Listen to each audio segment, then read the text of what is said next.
सामाजिक और राजनीतिक आंदोलनकारियों से कांग्रेस का 36 का आंकड़ा है। इसलिए जैसे ही वे सत्ता में आती है, आंदोलनकारियों को मिलने वाले पेंशन को बंद कर देती है। वे चाहे मीसाबंदी हो या फिर वनांचल आंदोलनकारी, सत्ता की चाबी हाथ लगते ही कांग्रेस इनकी पेंशन पर ताला लगा देती है। महाराष्ट्र में उद्धव ठाकरे ने जो किया, उससे पहले मध्य प्रदेश में वही काम कमलनाथ की सरकार ने किया और अब कुछ वैसा ही झारखंड में हुआ। कोरोना संकट के समय वनांचल आंदोलनकारियों की पेंशन हेमंत सोरेन की सरकार ने कांग्रेस के इशारे पर बंद कर दी। दरअसल झारखंड में वनांचल आंदोलनकारी चिन्हितकरण आयोग की सिफारिश के बाद राज्य सरकार हर महीने आंदोलनकारियों की पेंशन देती थी, लेकिन तकरीबन 5000 से अधिक आंदोलनकारियों को 5 महीने से पेंशन नहीं मिली है। सवाल ये उठ रहे हैं कि जिस हेमंत सोरेन ने आंदोलनकारियों के हित की बात करके सत्ता हासिल की, उस हेमंत सरकार पर आखिर किसका दबाव है जो उन्होंने 5 महीने से 5000 से अधिक आंदोलनकारियों की जिंदगी परेशानियों से भर दी। एक तो कोरोना वायरस ने पूरी दुनिया के लिए परेशानी पैदा कर दी है। ऐसी परिस्थिति में जब समय पर पेंशन मिल जानी चाहिए, लेकिन उसे संकट के इस समय में बंद कर दिया गया है।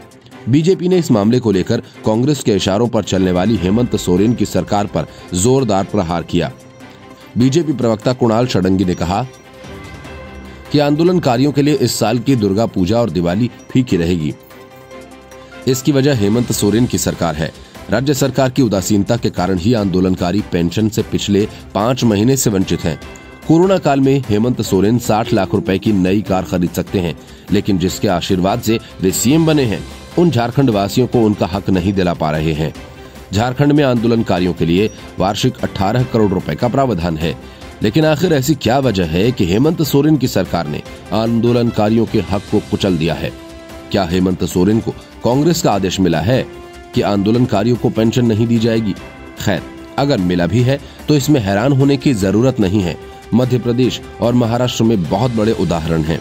2018 में विधानसभा चुनाव के बाद मध्य प्रदेश की सत्ता में वापसी करने के तुरंत बाद ही प्रदेश की कमलनाथ सरकार ने 1 हफ्ते बाद ही इमरजेंसी के दौरान जेल गए लोगों की मासिक पेंशन पर रोक लगा दी थी।